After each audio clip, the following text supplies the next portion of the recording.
everybody. You're listening to another episode of Sex and Happiness. I'm Laurie Handlers. And I'm Michael Gibson. And today we are going to talk to you about the most wonderful, exquisite topic of sex magic. What the hell is that? I was going to ask you the same thing. Well, I learned about this sex magic from you. No, I had so not... has everyone else on the planet, pretty much. No, I hadn't heard of it before you.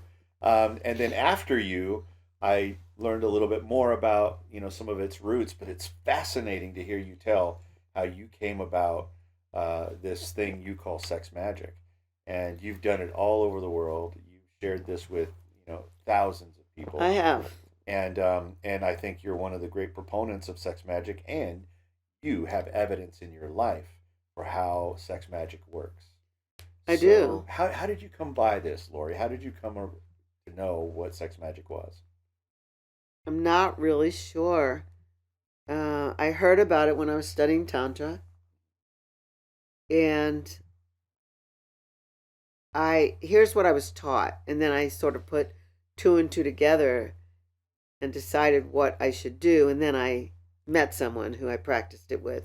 So the first thing is that I learned that sexual energy is the energy of creation. And I went, duh.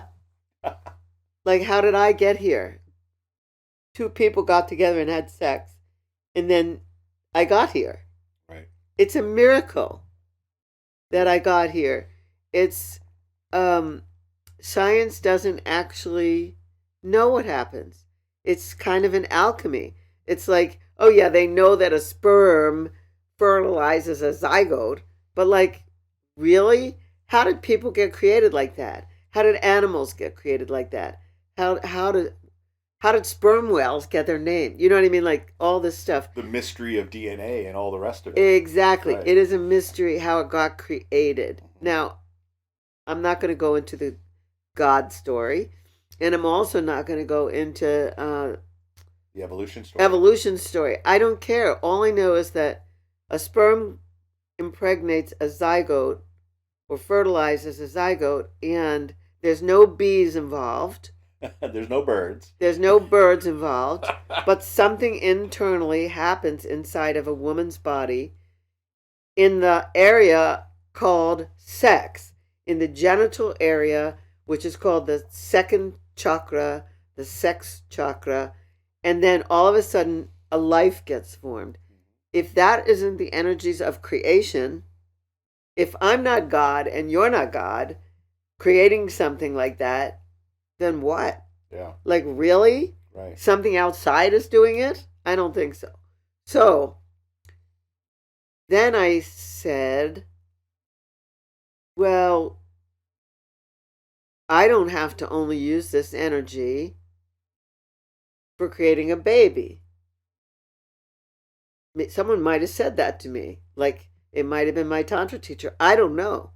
But all of a sudden, it got in me, like, the idea clicked for me that, well, human beings use the energies of creation to create a lot of things, not just babies. As a matter of fact, human beings create all kinds of things. They can create computers, telephones that are computers. They can create cars that drive themselves. They can put people on the moon. They can shoot Sputniks into space. They can, they can create recipes. They can talk to each other long distance. I mean, human beings can create a million things. Now, dolphins can't do that. Even though dolphins still have to fertilize an egg and to have a baby dolphin, no other species has the capacity to use their creative energy to create other things, other stuff. Right. Big stuff, little stuff. Mardi Gras beads, whatever. I'm saying that because we came from Mardi Gras. Just came back. Yeah, so human beings can take this energy that's housed in the sacrum, what's called the sacral chakra, and they can create other stuff. And so I found out that while people are proponents of the law of attraction, the secret, in air quotes, right? Yeah, the secret, like I can focus on what I want, and then I will attract it to me, and it will come. If I use my sexual energy in the intention setting of the attraction, then I am using the most powerful energy around, the energies of creation. That the mystery of creation gets put towards everything I want to create, which is different from making a baby. Like any animal could do that, but any animal can't make a computer. Right. Can't do a motherboard. Can't do things, So I don't know who I heard that from. I don't remember. All I know is the minute I heard it, I went, that's it. Yeah. And then I realized that's what they left out of the secret. So I started to use my sexual energy to create everything I needed and wanted. I used my sexual energy to finish my book, Sex and Happiness, The Tantric Laws of Intimacy. Amazon bestseller. International Amazon bestseller. #1 bestseller. I used my sexual energy to make a film about my bliss course, Beginner's Tantra.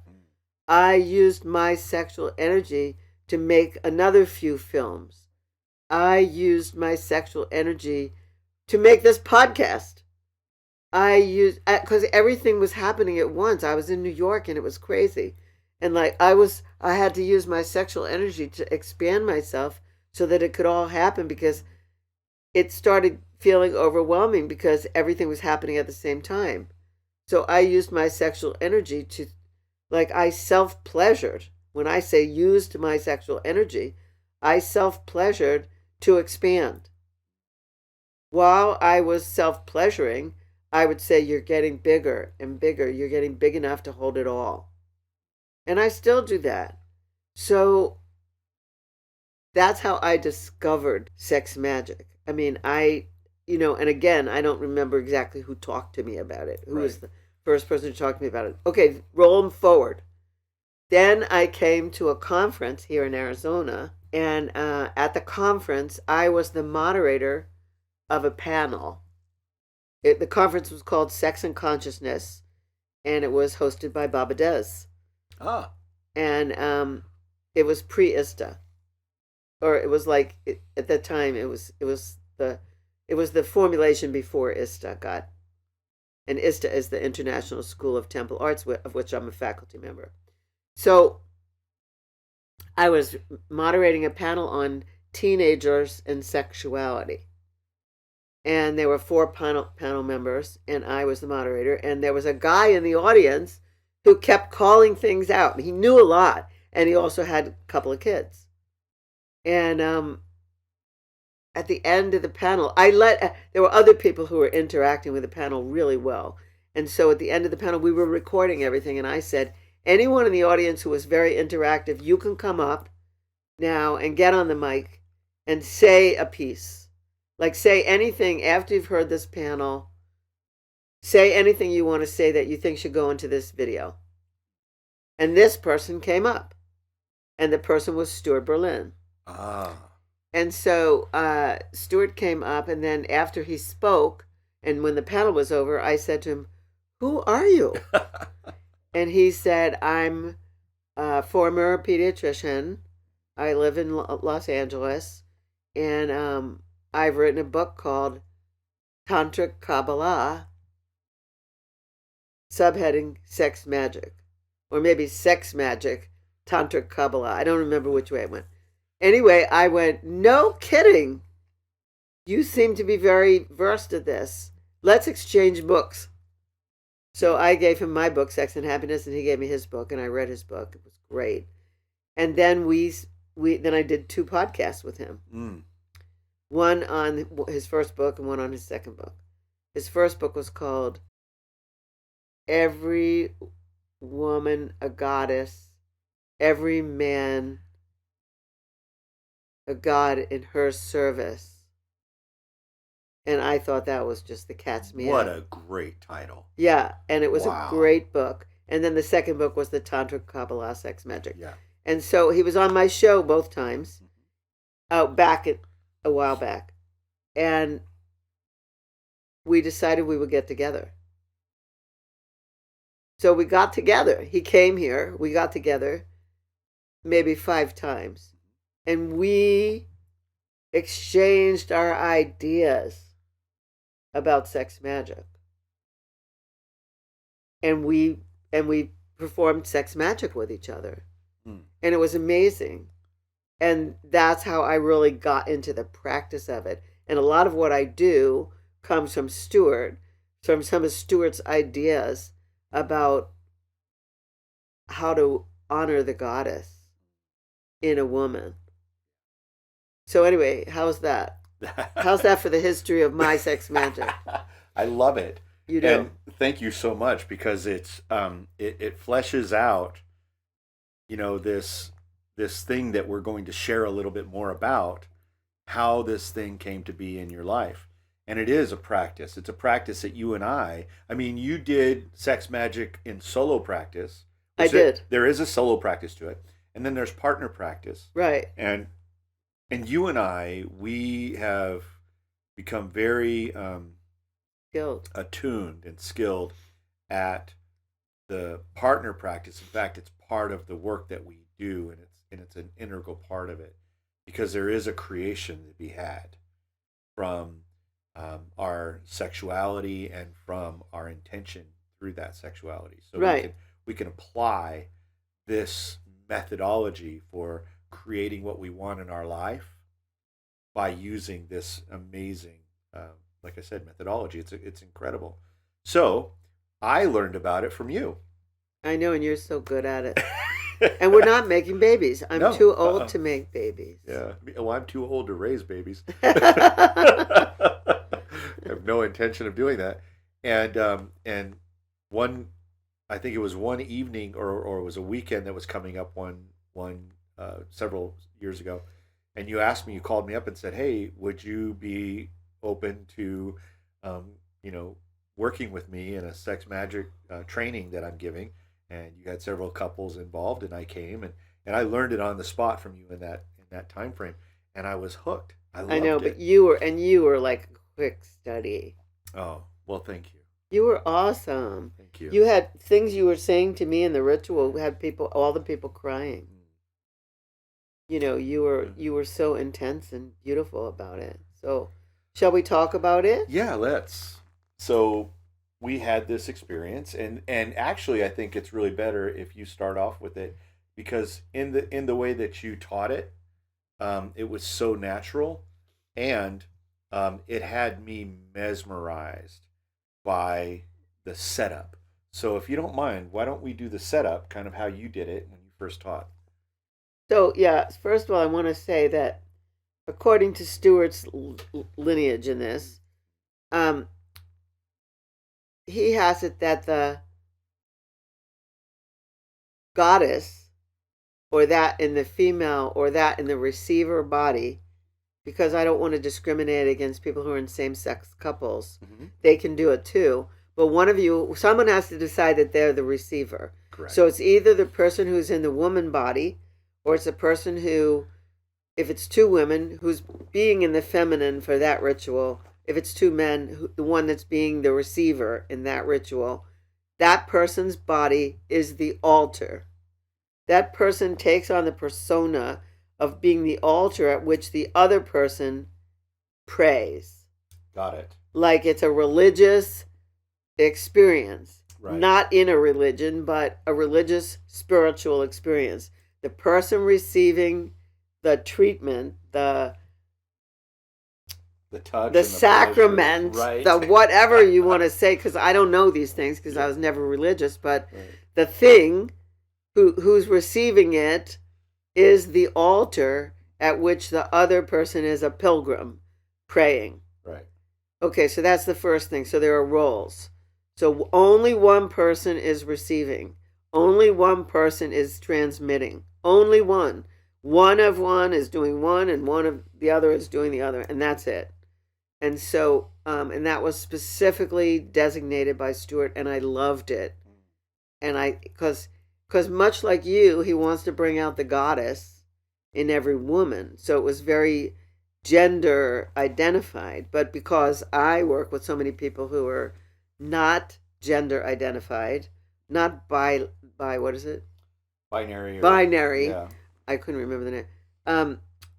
I've said, if you're a same-sex couple or you're gender bending, you just have to decide who's going to receive. Right. Assuming you're doing it partnered. Right. Okay. If you're doing it alone, it's not a problem. It's not a question. Okay, so I'm talking only about the partnered.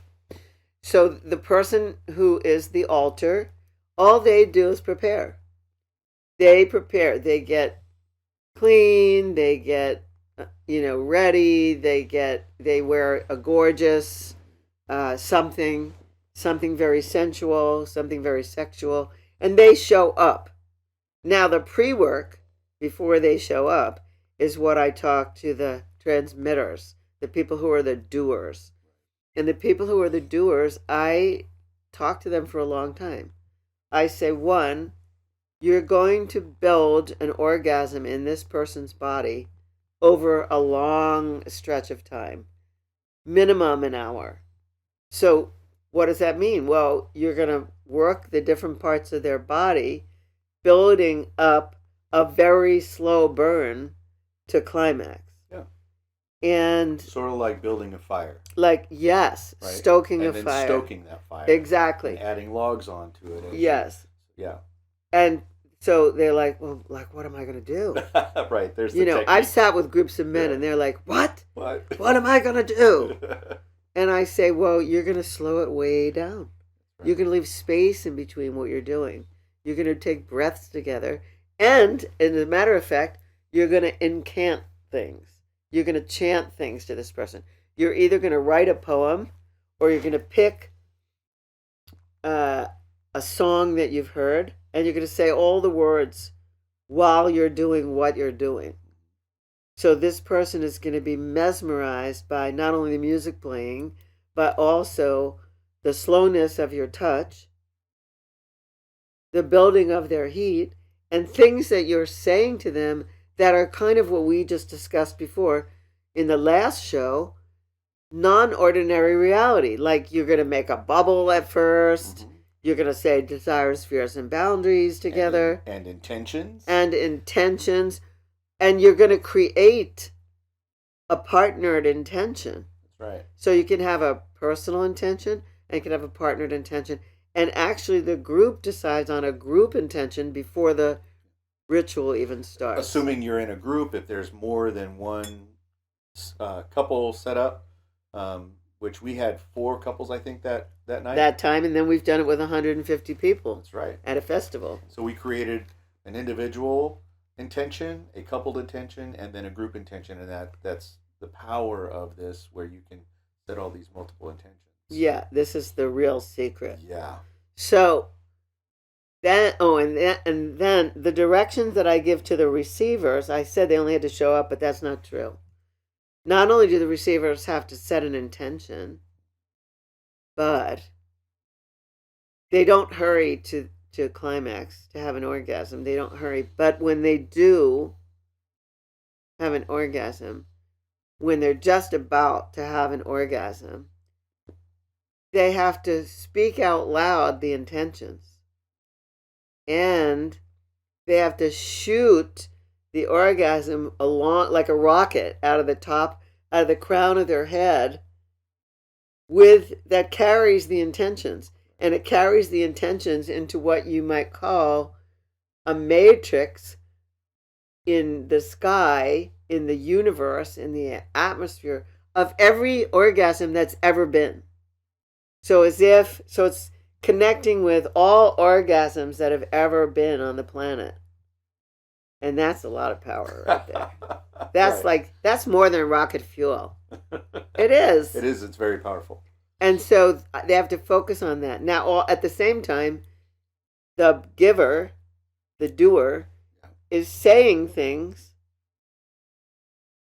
to the person like whatever they're saying. So the things you said to me were amazing. That's what made me cry, and it made other people cry. Yeah. You want to give an example of what you said? Well, I can. I think I said something along the lines of that you are the goddess whose tears, I think it was, you are the goddess whose tears. You want me to say it or not? I do. I just feel like you got too close. Well, okay. What I said was, you are the goddess whose tears cleanse the blood-stained battlefields of war. You are the goddess whose tears cleanse racism and ends hypocrisy, and you are the goddess whose tears cleanse. And that's really was the motion of it, was that you are the goddess whose tears cleanse. And at the end of that, I mean, yeah, there were everybody. I wasn't really aware of what was going on elsewhere in the room. I was pretty much focused on you, and it was really beautiful at the end because they were in tears, they were like crying, and they listened to you, and then they were crying in their own intentions. It was beautiful. Yeah, it was beautiful. It was amazing. Yeah. And so, I mean, that wasn't the whole workshop. There were other things that took place in the workshop that prepared people. We did lots of emotional release ahead of time, and but that was the Saturday night ritual in the weekend. And then I served champagne after everybody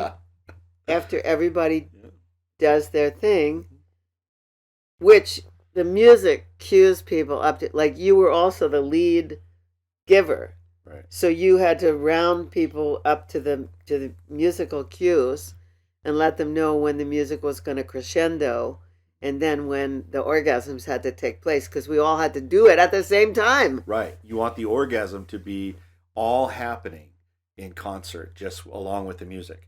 And so we're bringing this to a close. Like there's a climax. You're like a maestro. There's a climax to be had, and this is the moment. Like it comes to that moment where it's all, you can feel the electricity of the power that's going on around you and on the table.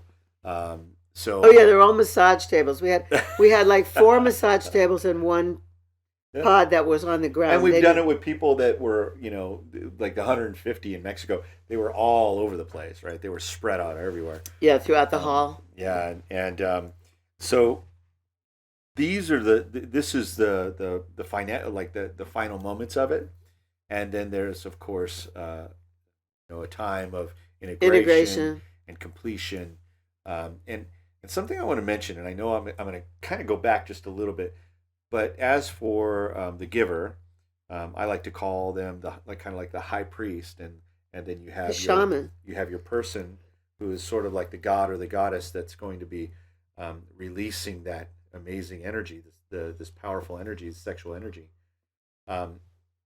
There's a bit of some preparation on the part of the giver, and one of the preparations that I do, and this is something that you taught me, was to create a temple space, to set up. So for instance, if it's just you and it's just a couple, the giver, you want to take the time to set up the temple space, and you want to make sure that you touch all 5 senses. The first sense might be smell. So wait, I just want to interrupt you for a second, because you have to do this if you're doing it solo also. Correct. So this would be for either solo or partner or group practice. Correct. So you have to set up the temple space. So the 5 senses: smell, touch, hearing. You're going to play music, and then visual. You want there to be soft lights, candles, tapestries, something that will be very temple-like, and then taste. And something that's very good to have at the end, which is something you just mentioned, is to have some champagne, maybe Prosecco, chocolate, strawberries, whatever, something. But you want those 5 senses to be heightened. I think we had ice cream. Yeah. We had champagne, and we had ice cream, and we had berries. Yeah. So it's quite exquisite. It's such an experience to have. And it's an exquisite experience. And then by the time you come to the completion of the climax, all of this has been moving you in a direction. And then when you get to the end, then you can just relax. And you can relax into just the beauty of the feeling of the moment, the way that you've connected, the way that you've experienced each other, and the way you experience that power going into the void, into that place that you call the matrix of orgasms. Yes. Or the web. The web of orgasm. Yeah. Yeah, so that's what sex magic is. And, if you don't believe me, then read the book Think and Grow Rich by Napoleon Hill. And he talks about it in chapter 11 of Think and Grow Rich. But most of the business people that I know who read that book had no idea what Napoleon Hill was talking about. But I do. Yes, you do. So that is our bit on sex magic. And you can set any intention that you want. One of the ones that I like that we set, and we set it pretty often, that we talk about is forever bodies. Yes. Living healthy and long, long lives.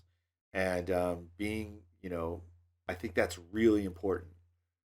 And so that's something I would definitely encourage folks to take up, think about. We also set the intention to do couples work, and now we are. Yep. One of our favorite ones, and this is the one that's the latest, is doing our VIP vacations with couples. Exactly. Yeah.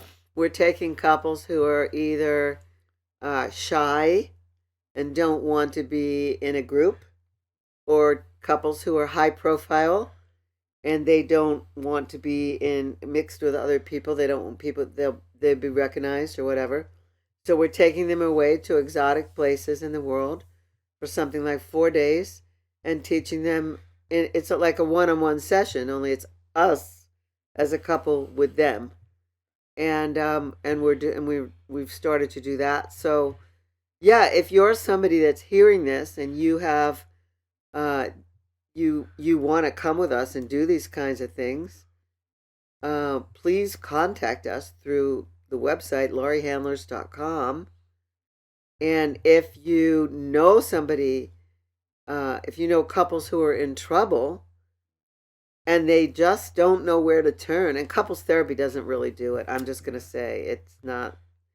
Talking about this is not the same as sexing about this. Right. It's not the same as setting desires, fears, and boundaries and intentions about this. It's really different when you're embodied and you can return to love.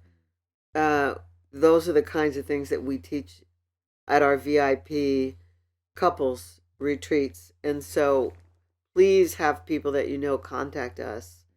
We are available and we want to take you to where we are, which is like this amazing space, and you'll be creating things through sex magic. So thanks for saying that. That's a beautiful invitation, by the way. Yeah, it is. That's the ask. Please get in touch with us. Yeah. Please take action. If you're sitting there listening to this and you're going like, I wish we could do this, get on a call with us. Yeah. We'll take a call from you, and if your partner is stubborn, we'll talk to your partner. And if it's you that needs some convincing, we'll talk to you. We're not going to twist your arm. If your heart is beating and you're listening to this, you know that you need something. Just call us. So, yeah. Well, listen, next podcast, yeah, we are going to talk about how couples are an endangered species. Right. And the difficulties that couples have in not only keeping love alive, but not killing each other. Right. Or not divorcing. Right. Or not cheating or whatever people do. Yeah. It's crazy, justified, they think.